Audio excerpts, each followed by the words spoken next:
สบายดีพี่น้องเด้อที่ติดตามซองชีวิตบ้านให้บ้านนาพี่น้องเอ้ยมื้อนี้เขาสิพาพี่น้องไปย่างอยู่ตัวเมืองบ้านเฮิรนพี่น้องเอ้ยมื้อนี้มีโอกาสมีเวลาพี่น้องเดี๋ยวสิพาย่างเบิ่งกลางตัวเมืองบ้านเฮิรนเนาะสิเป็นจังได๋ความสวยงามในเวลาค่ำคืนพี่น้องเอ้ยตอนนี้ก็อยู่กับเฮาพี่น้องเอ้ยชีวิตเมืองหนาวประเทศรัสเซียพี่น้องเอ้ยนี่เดี๋ยวสิพาย่างพี่น้องนี่ตอนนี้เขาก็ย่างเข้ามาฮอดตัวเมืองแล้วพี่น้องนี่เดี๋ยวสิพาพี่น้องย่างเบิ่งบรรยากาศอยู่บ้านเฮิรนตอนค่ำคืนพี่น้อง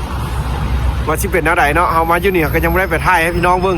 ว่าชีวิตอยู่รัสเซียสิเป็นจังได๋พี่น้องเอ้ยถ้าถ่ายเบิ่งเนาะผู้คนบ้านเฮิรนพี่น้องสิเป็นแนวไหนเนาะมื้อนี้เฮาก็มาผู้เดียวพี่น้องเอ้ยสายเดียวเดี๋ยวสิพาย่างพี่น้องเอ้ยพี่น้องเนาะอันนี้ก็แม่นถือว่าเฮาย่างมาแต่เฮือนถือว่าบ่ได้ขี่รถมาเลยพี่น้องเอ้ยมีแต่ย่างมาแล้วเขาก็สิถ่ายให้เบิ่งพี่น้องชีวิตอยู่รัสเซียเมืองบ้านเฮิรนพี่น้องเอ้ยอันนี้ก็เป็นเวลาค่ำคืน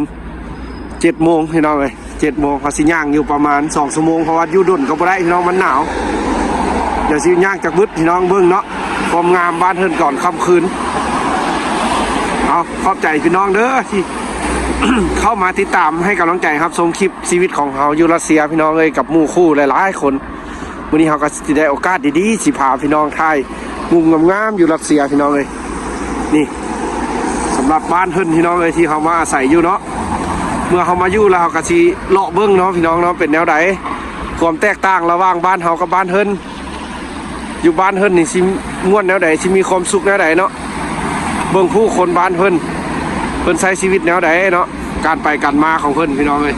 เดี๋ยวเขาสิถ่ายให้เบิ้งนี่ก็อยู่รัสเซียพี่น้องเอ้ยเดี๋ยวสิถ่ายให้เบิ้งงามๆแล้วก็ย่างไปน้ำกันพี่น้องเอ้ยฝากเป็นกำลังใจเด้อผู้ใดที่เข้ามารับชมคลิป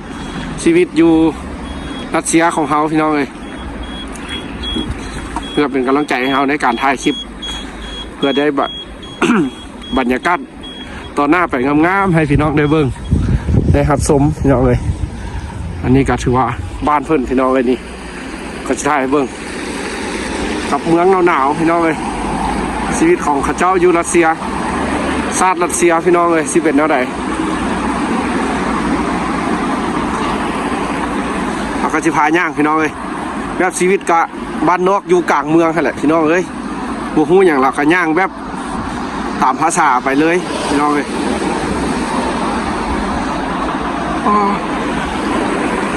เพื่อนนี่อย่างวะ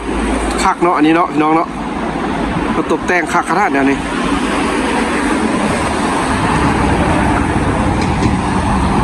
สำหรับมุมงามๆกลางคืนพี่น้องเอ้ยบ้านเพิ่นกะสภาพเป็นแนวนี้พี่น้องเอ้ยผู้คนบ้านเพิ่นอย่าสิพาย่างจนอ้อมพุ่นแหละพี่น้องมื้อนี้นะเอาขอบใจพี่น้องเด้อที่เข้ามาติดตามให้กำลังใจชีวิตของเราอยู่รัสเซียเนาะพี่น้องเนาะเอาก็มีอย่างกัสิทายให้เบิ่งเด้อพี่น้องเอ้ยนี่สำหรับดินแดนเมืองหนาวพี่น้องเอ้ยที่เขามาอาศัยอยู่เขาก็สิเลาะเบิ่งเนาะพี่น้องว่าเป็นอย่างอันนี้ซิสแมนห้านอาหารบ่เนาะพี่น้องเนาะถ้าเป็นเฮือนก็คือสิงามโพดบ่น่าจะเป็นห้านอาหาร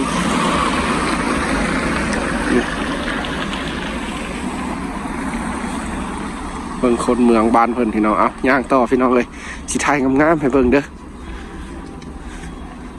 เพื่อพี่น้องที่มาติดตามให้กำลังใจเนาะเขาก็ยังบ่ทันได้ไปไสพี่น้องเลยตั้งแต่ม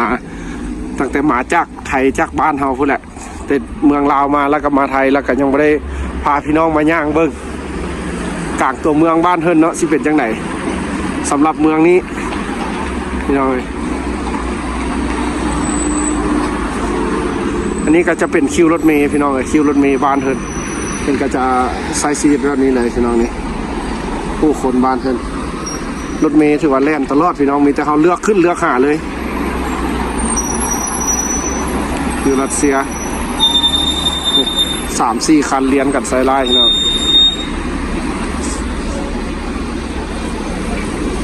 นั่นก็มาอีกคันหนึ่งพี่น้องเลย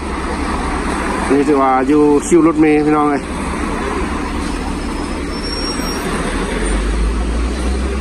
มุมงามๆถ่ายเบิ้งพี่น้องเลยคือว่าเดินเดี่ยวพี่น้องเบิ้งสิเป็นแนวไหนเนาะสำหรับมื้อนี้พี่น้องสิเป็นแนวไหนเนาะบัดจบสิเป็นจังไหนน้อย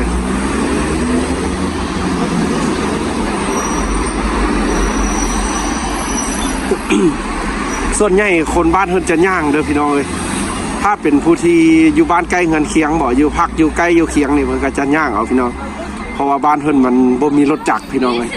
รถจักรรถมอเตอร์ไซค์นะบ่มีพี่น้องเลยเพิ่นจะใช้ชีวิตแบบนี้เลยคือว่าเฮาย่างนี่เมื่อคืนก็บ่เห็นดอกพี่น้องรถจักร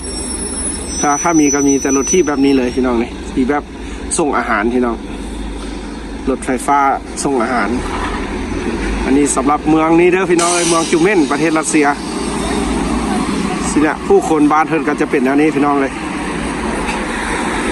เพิ่นก็จะใช้ชีวิตแบบนี้เลยชาวชาติรัสเซียพี่น้องเลยส่วนใหญ่จะย่างพี่น้องอยู่รัสเซียนะนี่จริงๆแท้เลยพี่น้องเลยย่างคนรัสเซียนะถ้าไปเวียกไปงาน อยู่ใกล้ๆนี่พี่น้องเลยอากาศก็เย็นพี่น้องเลยเว้าหลายกันสมัครคักแค้น อันนี้เว้าตาม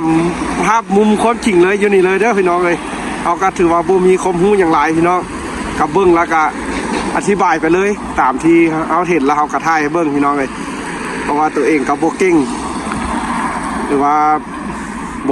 ได้ไปเลาะไปอย่างหลายพี่น้องเลยถ้าเขาไปเลาะตลอดเขาก็สิมีประสบการณ์หลายอันนี้เขาก็ข้ามเฮียนพี่น้อง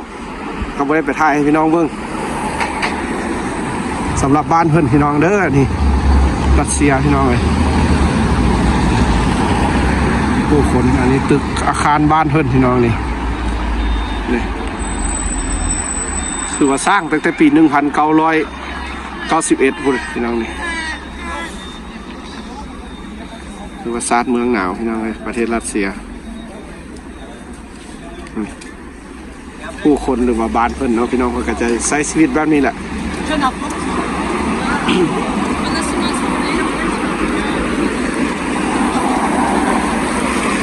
เอาย่างต่อพี่น้องอันนั้นก็จะเป็นแบบ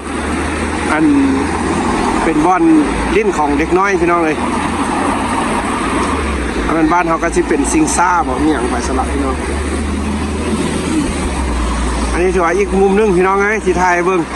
มื้อนี้ได้มาแล้วก็สิเก็บภาพบรรยากาศให้เบิ้งพี่น้องเอ้ยเพื่อพี่น้องทางบ้านที่เข้ามารับชมเนาะได้เบิ้งแต่คลิปอันที่เขาไปโรงเรียน เพิ่นก็สิโอ้ยเป็นอย่างคือไปอยู่พุ่นพี่น้องเอ้ยเขาก็ถือว่าเลือกบ่ได้แหละพี่น้องเอ้ยแล้วก็เมื่อมีโอกาสก็ได้มาแหละพี่น้องเอ้ยเพราะว่าเป็นชีวิตวัยหนุ่มเขาก็ต้องได้ลองผิดลองถูกลองศึกษาหำเฮียนเมื่อมันเป็นแนวทางของเขาก็ต้องได้สู้สนชีวิตพี่น้องเลยเพราะว่าเขาก็อยู่บ้านนอกบ้านนาพี่น้องเลยเพิ่นว่าไปเฮียนเขาก็ไปเฮียนพี่น้อง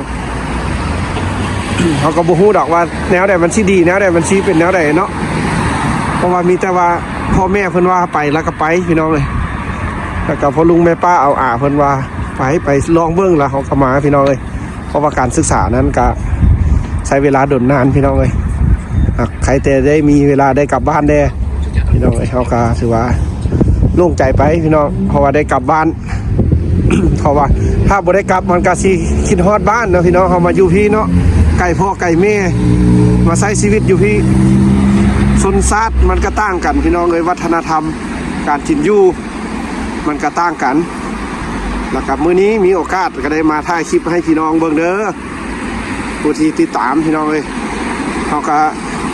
ด้วยความจริงใจพี่น้องเลยก็บ่มีอย่างหลายก็มีแต่ครอบคุณหลายๆพี่น้องทางเมืองไทยที่ติดตามคลิปของเขาพี่น้องเลยเพื่อเป็นกำลังใจ ในการใช้ชีวิตเพื่ออาจต่อหน้าไปเขาอาจจะได้ไปถ่ายคลิปมุมกว้างขวางกว่านี้พี่น้องเลยถ้าคลิปของเขาสร้างมาดีหรือว่ามีพี่น้องที่มาให้กำลังใจเขาก็อาจจะได้ไปต่อพี่น้องเลยถ้าคลิปเขามันบ่ดีออกมาบ่ดีถ่ายบ่ดีภาพบ่งามมันก็สิบ่มีกำลังใจถ่ายแล้วก็สิหมดกำลังใจไปพี่น้องเลยแล้วก็บ่มีแนวโน้มที่ให้ให้ไปต่อมันก็คือว่าสุดสิ้นสุดพี่น้องเลยแต่ถ้าพี่น้องมารับชมคลิปแล้วก็เพื่อทักทายถามเขาก็สิได้ไปต่อพี่น้องเลยคลิปนะเพราะเราก็สิได้ไปถ่ายวัฒนธรรมอยู่บ้านเขาไอ้เบิ่งอันนี้ก็ถือว่าเป็นวัฒนธรรมบ้านเพิ่นพี่น้องเลยอยู่รัสเซียผู้คนบ้านเพิ่นก็จะย่างนั่นแหละพี่น้องถ้า เพิ่นอยู่บ้านใกล้เงินเคียงหรือว่าพักเสาอยู่มอ ถือว่าบ้านเพิ่นก็ซ้ำนี้ถือว่าหนาวพี่น้องเอ้ยสำหรับเขาแต่บ้านเพิ่นนี่คือว่าโอเคธรรมดาพี่น้องเพราะว่าบ้านเพิ่นจะหนาวตลอดปีเลยพี่น้องเอ้ยอยู่รัสเซียน่ะหนาวแท้หนาวอีหลีได้อันนี้ถือว่าเฮาสิย่างจะน้อยเดียวเราก็ไปต่อกันอีกพี่น้องข้างหน้าพุ่น เพราะว่าเขามาผู้เดียวพี่น้องสิเป็นอะไรมื้อนี้เนาะนี่บรรยากาศพี่น้องเลย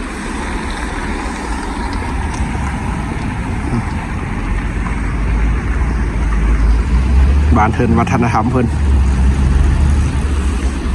คือว่าเทียบจังหนึ่งก็ต่างกันหลายพี่น้องเอ้ยสำหรับบ้านเฮาเมืองลาว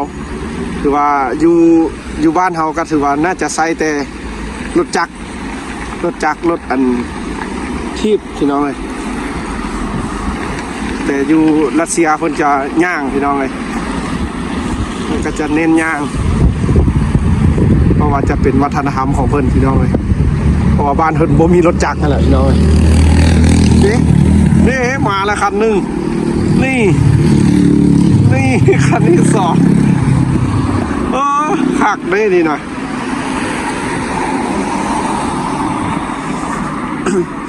ถือว่ามันหนาวพี่น้องเลยไผ่กระโบยักจะขี่รถจักรถ้าจะเห็นหลายก็เป็นฤดูร้อนพี่น้องเลย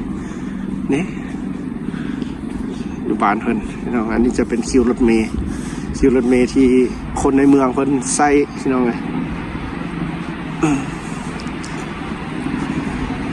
ถือว่า